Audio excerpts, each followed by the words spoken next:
Shalom saudaraku sekalian yang dikasihi Tuhan. Kita bersyukur pagi hari ini dipertemukan kembali dalam ibadah, tetap dengan format yang berbeda karena situasi dan kondisi. Baik Bapak Ibu dan saudaraku yang dikasihi Tuhan, kita akan memasuki ibadah pagi hari ini dengan terlebih dahulu menyerahkannya kepada Tuhan di dalam doa.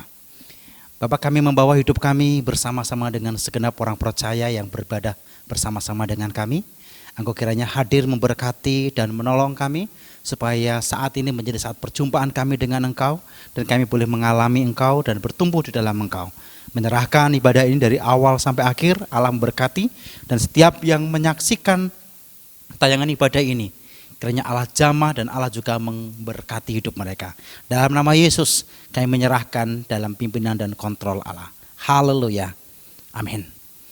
Bapak Ibu dan saudaraku yang kasih Tuhan, kita akan memulai dengan menaikkan pujian Kidung Jemaat nomor 388, bait yang pertama, dan selanjutnya kita akan pujikan bersama-sama di hadapan Tuhan. Mari kita pujikan Kidung Jemaat ini. Mari Bapak Ibu kita memuji nama Tuhan. Kita akan pujikan dari Kidung Jemaat nomor 388, bait yang pertama dan kedua.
Saudaraku yang dikasihi oleh Tuhan, bersama-sama di kesempatan minggu kali ini kita sungguh mengucap syukur karena masih diberi kesempatan oleh Allah untuk menggumuli pesan firman Tuhan sebagai pegangan dalam hidup kita.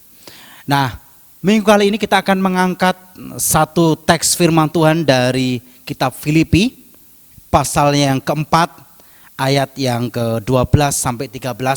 Saya ingin membaca firman ini untuk kita sekalian. Bapak Ibu Saudara silakan menyimaknya di Alkitabnya masing-masing. Izinkan saya membaca firman ini untuk kita sekalian. Filipi pasal 4 ayat 12 sampai 13. Aku tahu apa itu kekurangan dan aku tahu apa itu kelimpahan.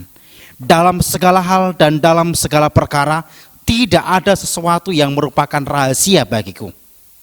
Baik dalam hal kenyang maupun dalam hal kelaparan, baik dalam hal kelimpahan maupun dalam hal kekurangan. Segala perkara dapat kutanggung di dalam Dia yang memberi kekuatan kepadaku. Bapak, Ibu, dan saudaraku yang dikasihi Tuhan, sebelum kita lebih jauh untuk menggumuli pesan ini, mari kita meminta hikmat tetapi juga pengertian dari Roh Tuhan supaya kita bisa menangkap pesan ini untuk kita sekalian. Kita bersama-sama mohon berkatnya di dalam doa. Mari kita berdoa. Bapa, dalam nama Yesus, kami mengucap syukur karena di tengah-tengah situasi seperti ini, Allah mengizinkan dan memberi kami kesempatan untuk boleh mendengar pesan-Mu yang akan kami renungkan dari firman Allah. Tuhan kiranya menolong kami supaya kami bukan hanya bisa menangkap dan menyerap pesan ini, tetapi juga menghidupi firman itu dari hari ke hari. Dalam nama Tuhan Yesus Kristus kami sudah berdoa dan mengucap syukur. Haleluya. Amin. Saudara, tentu saja hari-hari ini ada begitu banyak orang yang mengalami kecemasan, mengalami ketakutan, dan juga mungkin mengalami kekhawatiran. Oleh karena bukan hanya desa kita, kota kita, bangsa kita, tapi seluruh dunia minggu-minggu ini, bulan-bulan ini sedang diporak-porandakan dengan satu wabah virus yang sudah merenggut ribuan nyawa. Dan sungguh itu membuat dunia sedang mengalami pergumulan berat. Nah, di tengah-tengah situasi dan kondisi seperti ini penting bagi kita saudara untuk bisa memahami dengan benar bagaimana caranya supaya kita bisa bersikap dan tetap bisa menjalani hidup dengan cara yang benar sebagai anak-anak Allah. Saudaraku yang dikasihi Tuhan, di teks yang kita baca, kita sedang dibawa Tuhan untuk memahami dengan benar tentang apa itu pergumulan, apa itu kesulitan, apa itu perjuangan. Nah, saudara, ketika saya merenungkan teks ini, saya ingat dengan salah satu kisah yang pernah ditulis oleh seorang peneliti. Satu waktu dia sedang meneliti sekelompok ulat yang sedang mengalami metamorfosis. Anda tahu itu metamorfosis? Satu perubahan dari satu bentuk ke bentuk yang lain. Nah, dalam pengamatan penelitiannya, dia sengaja mengamati beberapa ulat yang berproses menuju kupu-kupu dengan masuk fase kepompong. Nah, satu hari salah satu dari kepompong yang sudah waktunya akan berubah menjadi kupu-kupu mulai ada pergerakan setelah sekian hari diamati diam seperti bersemedi atau bertapa. Ujungnya sudah mulai gerak-gerak, diperhatikan, diamati dengan serius. Nah, lama-lama saudara, mulai kelihatanlah kepala dari kepompong itu. Lalu sang pengamat itu coba mengambil semacam sumpit, lalu mencoba membantunya dan mencoba membuka, membantu ujungnya supaya lebih lebar lagi, lebih lebar lagi, lebih lebar lagi. Kemudian, sudah perhatikan, setelah kepompong itu dibantu oleh sang peneliti dibuka lebih lebar lagi, sudah tahu apa yang terjadi? Yang keluar justru adalah satu makhluk yang dibilang aneh. Kenapa? Kayak kupu-kupu, tapi sayapnya kecil, perutnya gendut. Dan ironisnya saudara, kupu-kupu yang terlahir dari kepompong yang dibantu atau dipermudah keluarnya oleh sang peneliti itu tidak bisa terbang. Sayapnya kecil, badannya masih besar, gendut. Bapak Ibu, sang peneliti juga terus mengamati kepompong-kepompong yang lain. Di sebelahnya kepompong yang sudah keluar kupu-kupunya tadi, meskipun tidak bisa terbang, ada juga kepompong yang sudah mulai bergerak. Diamati terus, mulai kelihatan kepalanya. Setelah sekian jam, kepalanya sudah semakin kelihatan agak besar, kelihatan makin banyak dan diamati. Dan itu lebih dari 1 hari, saudara. Jadi kupu-kupu yang ada di dalam kepompong itu berjuang sekian jam untuk dia keluar dari kepompong. Tapi setelah berhasil keluar, saudara, ada yang menarik. Karena yang keluar adalah seekor kupu-kupu yang sayapnya besar, lebar, badannya cukup ideal. Sehingga kemudian kupu-kupu yang cantik itu terbang tinggi dan hinggap di ruangan penelitian itu. Nah, poinnya apa, saudara? Dari kisah itu mengingatkan saya bahwa sebenarnya kesulitan, tantangan, dan persoalan hidup itu ternyata juga ada dampak baiknya. Nah, karena itu teks ini sebenarnya juga mengajar kepada kita salah satu kebenaran itu. Karena ketika saya gumuli teks ini, paling tidak saya diajar tentang 3 prinsip kebenaran. Yang pertama yang mesti harus dipahami oleh semua orang percaya adalah bahwa kadang-kadang kesulitan hidup itu bisa mendewasakan kita. Saya perhatikan Tuhan ketika berbicara melalui Rasul Paulus yang menuliskan pesannya ini kepada jemaat di kota Filipi, tidak melulu dalam keadaan yang baik, saudara. Di teks yang lain menceritakan Paulus setelah menjadi orang percaya, hampir sebagian hidupnya diserahkan dalam pelayanan diwarnai dengan kesulitan dan penderitaan. Berkali-kali didera, berkali-kali kapal yang ditumpanginya itu karam, dan berkali-kali siang malam dia mengalami kedinginan, dipukuli dan macam-macam. Tapi menarik, saudara, kitab Filipi ini kaya dengan kata sukacita. Padahal waktu itu ketika ditulis dia sedang menunggu waktunya dieksekusi. Di tengah-tengah situasi kondisi seperti itu, Anda bisa bayangkan bahwa pasti secara kedagingan tidak akan pernah enak kondisi seperti itu. Tapi mengapa dia menuliskan ayat ini?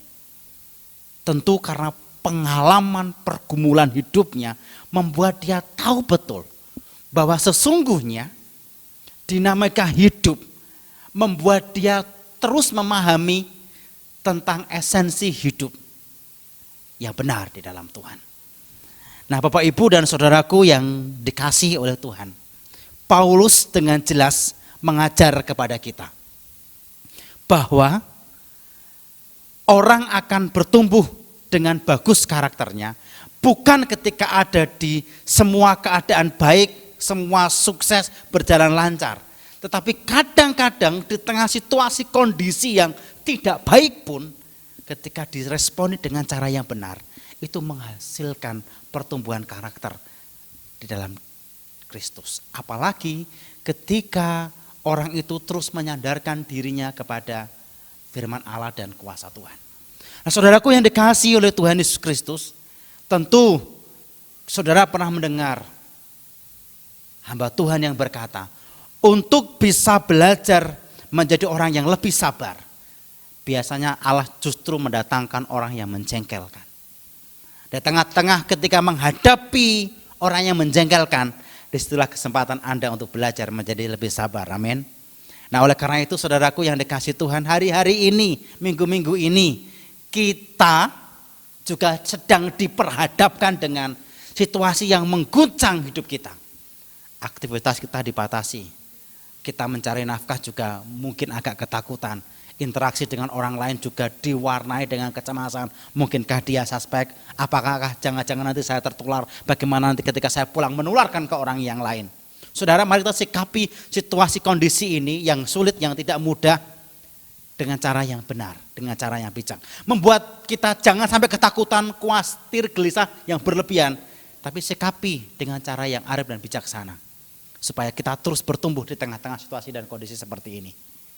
Jadi saudaraku yang dikasihi Tuhan, belajar dari pemahaman apa yang dialami Paulus menolong kita untuk bertumbuh.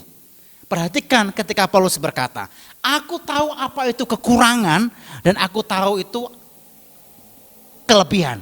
Artinya situasi dan kondisi yang dialami oleh Paulus seperti yang saya bilang tadi tidak selalu baik. Tetapi itu tidak mengalahkan, tidak mengendorkan dan tidak membuat karakter Paulus gagal bertumbuh, tidak. Tapi dia justru semakin dewasa serupa dengan Kristus karena pemahamannya kesulitan, tantangan itu pasti akan dihadapi oleh semua orang. Saya masih ingat Bapak Erastus Sabdono pernah berkata, setiap manusia itu pasti akan mengalami 3 hal. Pertama, dia pasti akan mengalami kesusahan. Mau bagaimanapun dia berusaha menjaga, dia pasti akan mengalami kesusahan. Karena Alkitab berkata, kesusahan buat hari ini cukuplah buat hari ini, karena hari esok ada kesusahan sendiri. Jadi yang pasti buat hari esok ada kesusahan. Lalu yang kedua, Pak Erastus mengatakan bahwa setiap orang itu pasti akan mengalami sakit penyakit. Paling tidak sakit mendekati ajal, begitu ya. Nah, tidak ada orang yang hampir tidak pernah sakit, pasti pernah lah. Karena itu menjadi natur keberdosaan manusia yang fana, begitu saudara. Dan yang ketiga, setiap orang itu pasti akan mati. Nah karena itu dalam kefanaan kita yang terbatas, mari kita belajar untuk memahami dengan cara yang benar. Kesulitan tidak membuat kita jatuh, tetapi justru menjadi kita semakin kuat. Demikian juga kesuksesan tidak membuat kita lupa diri, tetapi semakin menyadarkan bahwa semua itu adalah titipan dan kepercayaan Tuhan. Jadi pemahaman yang harus dimiliki oleh semua orang percaya termasuk kita hari ini adalah bahwa kesulitan ketika diresponi dengan benar bisa mendewasakan karakter kita. Lalu yang kedua saudara, bahwa sebenarnya kesulitan hidup, tantangan hidup, pergumulan hidup bisa membantu kita menikmati damai sejahtera yang sejati. Perhatikan ayat 13 ketika Tuhan berbicara kepada jemaat di Filipi melalui Rasul Paulus. Ayat 13, segala perkara dapat kutanggung di dalam Dia. Kata segala itu berarti merujuk bukan hanya yang enak, yang baik, yang mulus, yang lancar, tetapi juga bicara tentang sakit, rusak, menderita, krisis dan sebagainya. Jadi kata segala perkara itu menunjuk kepada keseluruhan dinamika hidup yang pasti dialami oleh orang percaya, bahkan juga semua orang. Tetapi yang menarik adalah Paulus oleh pesan Allah berkata, segala situasi apapun yang dialaminya itu dapat dia tanggung karena dia tahu ada sumber kekuatan sejati yang menyokong dia. Bukan dari dirinya, tapi sumbernya dari Allah. Nah Bapak Ibu dan Saudaraku yang dikasihi oleh Tuhan, kita sedang ada dalam situasi yang kalau boleh saya mengatakan di tengah badai. Tentu tidak enak di tengah badai. Tentu tidak enak di situasi krisis. Tentu tidak enak di tengah pergumulan. Tapi mau apa lagi? Kita tidak bisa kontrol situasi di sekeliling kita supaya seperti yang kita mau. Tidak bisa karena kita fana, terbatas. Tetapi cara terbaik untuk mensikapinya adalah dengan kita menjadikan Tuhan sebagai sumber kekuatan kita, mengandalkan Dia dan meminta Dia terlibat dalam hidup kita. Karena sumber kekuatan kita terbatas. Tetapi kalau Allah bekerja, Allah berkarya, kekuatan tak terbatas itu akan menopang kita yang terbatas. Nah karena itu saudaraku yang dikasih Tuhan, mari kita belajar untuk sungguh-sungguh melibatkan Tuhan. Sama seperti Paulus yang di tengah-tengah kondisi yang saya ceritakan tadi, berkali-kali menghadapi tantangan dari orang-orang yang tidak suka dengan pemberitaan Injil. Kapalnya karam. Dengan orang Yahudi juga seringkali difitnah yang berujung dihajar, dipukul, didera. Bahkan harus menantang maut siang dan malam. Tetapi dia berkata segala perkara itu dapat aku tanggung dalam Dia. Karena dia tahu ada sumber kekuatan yang dari dalam dirinya yang berasal dari Allah yang menopangnya. Nah, tahukah saudara, sumber kekuatan itu bukan hanya memberikan engkau kemampuan untuk bertahan, tetapi juga memberikan engkau kedamaian. Saudara pasti ingat kisah ketika Paulus, Silas pertama kali berkunjung ke kota Filipi. Karena sebuah fitnahan dia harus berakhir di penjara. Di tengah-tengah penjara yang ditaruh di paling bawah dengan kondisi lembab, dengan pengawalan yang ketat, yang sudah pasti menunggu keputusan untuk dieksekusi. Di tengah-tengah malam yang seperti itu dia bukan menangis meratap meraung-raung dengan kesedihan, pergumulan, kesulitan yang mengancam dirinya. Tapi justru dia malah memuji Tuhan dan bersuka cita. Sehingga Allah menghadirkan mujizat pertolongan. Itu kisah para rasul mengatakan seperti itu. Apa rahasianya? Di tengah-tengah kesulitan, kesukaran, tantangan, pergumulan yang dihadapi, dia bisa tetap memuji Tuhan. Alasannya adalah karena sumber damai sejahteranya tidak dipengaruhi oleh situasi, kondisi di luar dirinya. Tapi sumber damai sejahteranya berasal dari Allah. Mau seperti apapun situasi di luar kita, bergejolak, berkecambuk, tidak menentu dan porak-poranda, tidak akan pernah mengganggu damai sejahtera kita selama sumbernya kita buka baik-baik dari Tuhan Yesus Kristus. Di tengah-tengah kondisi yang seperti ini, perlu sekali dan mutlak bagi kita orang percaya agar kita merasakan damai sejati.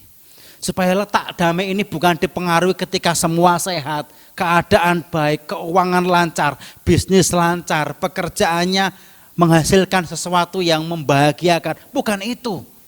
Meskipun itu baik, tapi jangan sampai damai kita itu ditentukan itu semua, karena semuanya itu temporal, bisa hilang seketika. Tapi biarlah damai itu harus berasal dari Allah yang muncul di dalam hati kita, yang tak akan pernah bisa dipengaruhi situasi dan kondisi, termasuk wabah pandemi corona ini. Jadi saudaraku yang dikasihi oleh Tuhan, mari kita bersama-sama terus mendekatkan diri kepada Tuhan, karena dari sanalah kita akan menemukan sumber damai yang sejati, yang akan membuat kita bisa melewati masa krisis, melewati pergumulan, melewati kesulitan, bukan dengan kekuatan kita, tapi seperti kata Tuhan lewat Paulus, segala perkara dapat kutanggung di dalam Dia. Lalu poin yang ketiga yang mesti kita pahami itu apa, saudara? Yang ketiga, kita sedang diteguhkan bahwa bumi ini bukan tempat yang permanen. Saya ulang, yang pertama kita diingatkan untuk memahami dengan benar bahwa kesulitan itu ketika diresponi dengan cara benar bisa mendewasakan karakter kita.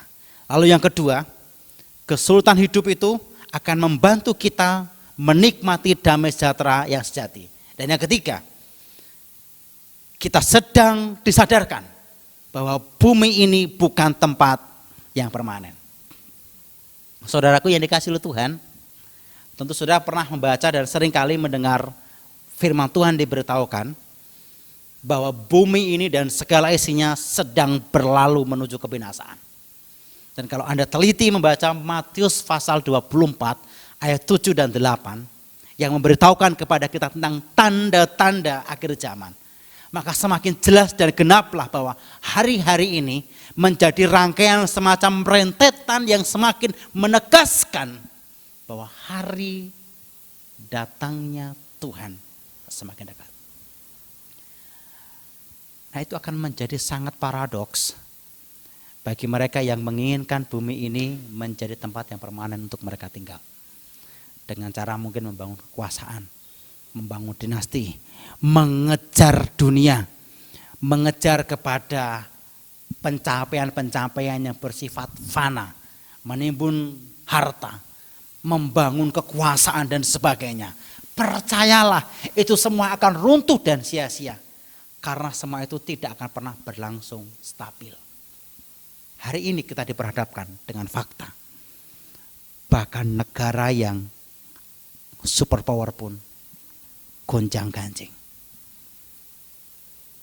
Orang yang punya harta banyak pun tidak bisa menjamin tenang hidupnya. Kenapa? Karena ketika dia keluar, dia mungkin berpotensi untuk terpapar virus. Ketika dia berinteraksi dengan orang lain juga berpotensi untuk terpapar virus. Tentu itu akan membuat apapun yang dia miliki tidak berguna bagi dirinya. Apalagi nanti ketika dia harus mengakhiri hidupnya. Artinya meninggalkan dunia ini. Maka semua yang digantungkan atas dunia ini sia-sia. Bapak Ibu, saudaraku, saya ingat ada sebuah pernyataan yang Pak Erastus Sabdono sampaikan, dan ini baik untuk dipertimbangkan oleh semua orang, termasuk kita orang percaya, bahwa bumi ini bukan tempat yang abadi. Bumi ini sedang bergerak menuju ke kebinasaan. Dan kita disadarkan, karena saya sepakat dengan pernyataan itu, bahwa kita manusia ini makhluk yang fana, terbatas. Sekeras apapun seseorang mengupayakan agar hidupnya nyaman di bumi, tidak akan pernah bisa. Meskipun dia bangun istana setinggi apapun pagarnya, dengan pengawalan sebanyak apapun, tetap saja tidak bisa memastikan dia aman 100%. Mungkin dari pencuri penjahat bisa, tapi dari sakaratul maut tetap tidak bisa, toh. Nah, oleh karena itu saudaraku, kita belajar hari-hari ini diteguhkan bahwa firman Tuhan jelas. Jangan engkau mentautkan hatimu sungguh-sungguh dengan apa yang ada di bumi ini. Karena kelak pasti akan ditinggalkan. Pengejaran kita bukan tentang apa yang nikmat di bumi saja. Meskipun Allah mengatakan harus memaksimalkan potensi, harus bekerja keras, harus berusaha dengan maksimal, tetapi tidak menjadikan itu sebagai Tuhan dan prioritas yang paling utama. Artinya kita memang harus mengembangkan diri, bekerja keras, menggali potensi dan memaksimalkan. Supaya itu menjadi wujud pengabdian kita kepada Tuhan, dan kemudian kita jadikan sebagai kesempatan untuk menjadi berkat bagi sesama. Karena itu panggilan kita. Tetapi itu tidak membuat hati kita terpaut di sana.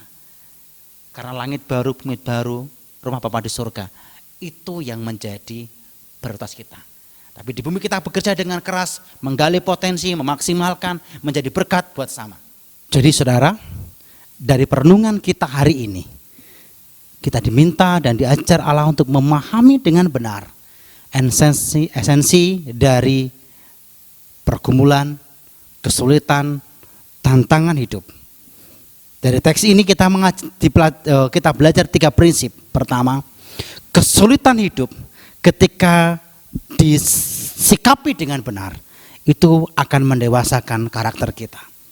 Yang kedua, kesulitan hidup itu membantu kita menikmati damai sejahtera yang sejati. Dan yang ketiga, menyadarkan akan kita bahwa bumi ini bukan tempat yang permanen untuk kita tinggali. Saudara, sebelum kita lebih jauh masuk dalam penghayatan kita akan firman, saya mengajak saudara sekalian untuk memuji Tuhan. Gedung Jemaat nomor 26, nanti kita akan berdoa bersama-sama untuk merespon firman dan untuk berdoa syafaat bagi kondisi negara kita sekarang ini. Gedung Jemaat 26 bait pertama dan ketiga kita akan pujikan.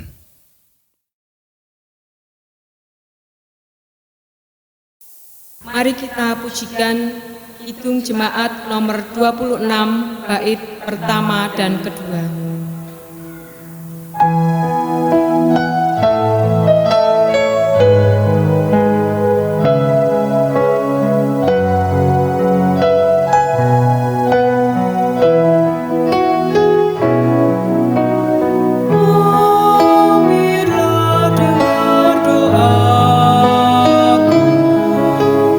Yesus padamu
akan pujikan.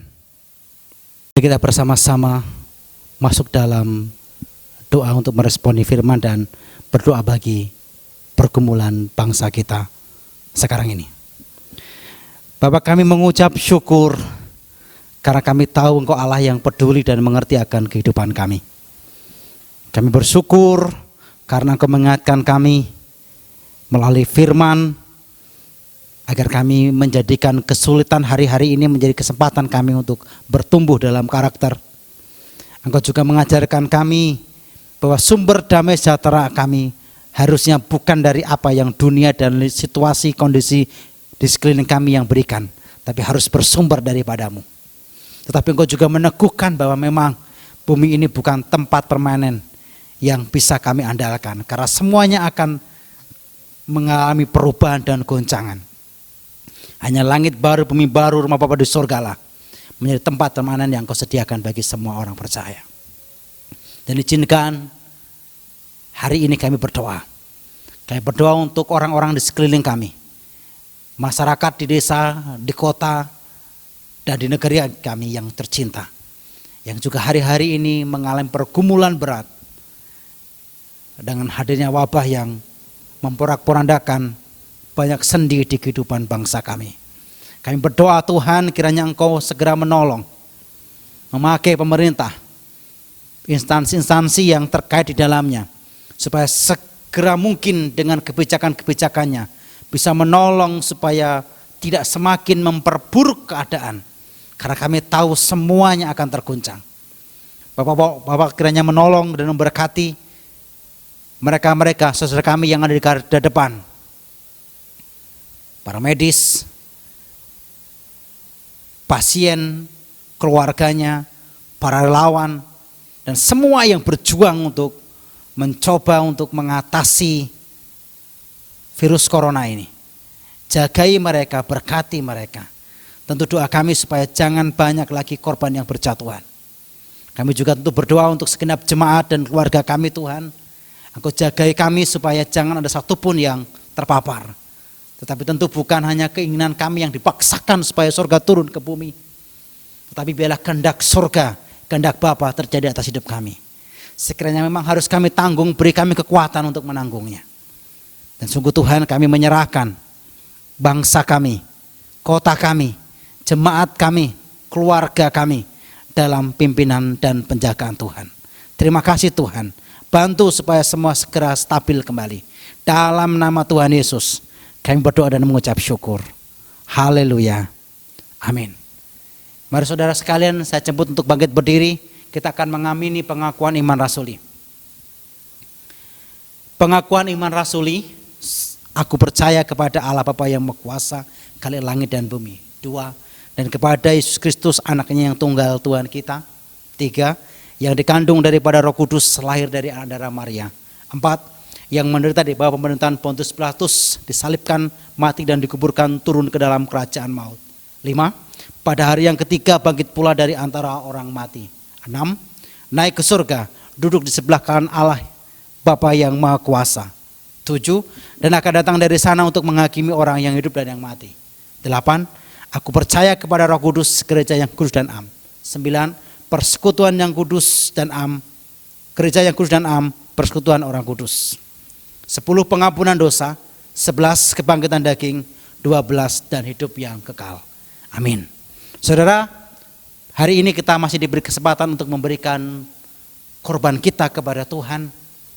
Apakah saudara memberikan persepuluhan, persembahan sukacita, ucapan syukur dan sebagainya? Mari kita akan berikan itu kepada Tuhan dengan penuh sukacita. Sembari kita memberikan persembahan, mari kita pujikan Kidung Jemaat 332. Bait pertama sampai yang kedua. Kita akan pujikan Kidung Jemaat nomor 332, bait yang pertama sampai yang kedua.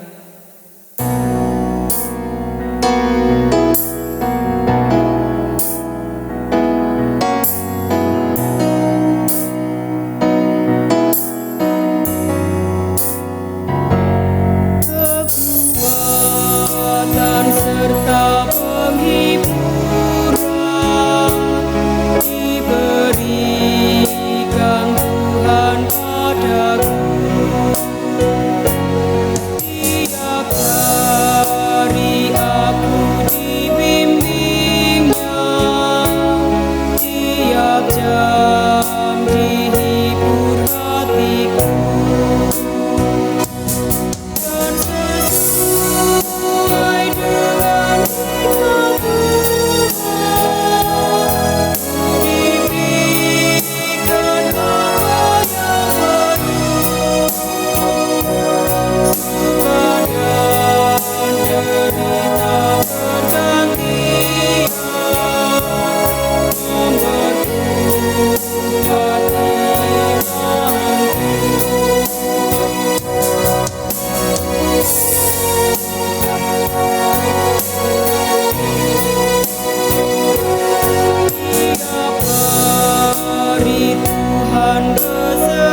Di penghujung ibadah ini, saya jemput saudara semua untuk bangkit berdiri. Mari kita berdoa kepada Tuhan. Bapa di sorga, kami mengucap syukur karena Engkau mengizinkan kami dan memberi kami kesempatan untuk boleh beribadah dari awal sampai akhir. Dan kami juga mengucap syukur Allah memberi kami kesempatan untuk memberi persembahan kami, korban kami bagi pekerjaan-Mu. Engkau kiranya memberkati apa yang kami kerjakan, Engkau kiranya menjagai seluruh kehidupan kami dan semua milik kami. Yang bergerak ataupun tidak bergerak, yang di rumah ataupun di sawah di ladang, semua Engkau jagai. Demikian kami mendedikasikan bukan hanya harta kami, tapi hidup kami kepadamu. Sebentar kami akan mengakhiri ibadah ini dan kami akan melanjutkan sisa aktivitas kami dan tanggung jawab kami. Berkat dan penyertaan Tuhan selalu berlaku atas kami. Saudara yang dikasihi Tuhan, terimalah berkat Tuhan, damai dan sejahtera dari Allah Bapa di surga, cinta dan kasih dari Putra Tunggal Yesus Kristus, kekuatan, penyertaan, penghiburan dari arah Roh Kudus menyertai senantiasa dari sekarang seterusnya sampai selama-lamanya. Amin.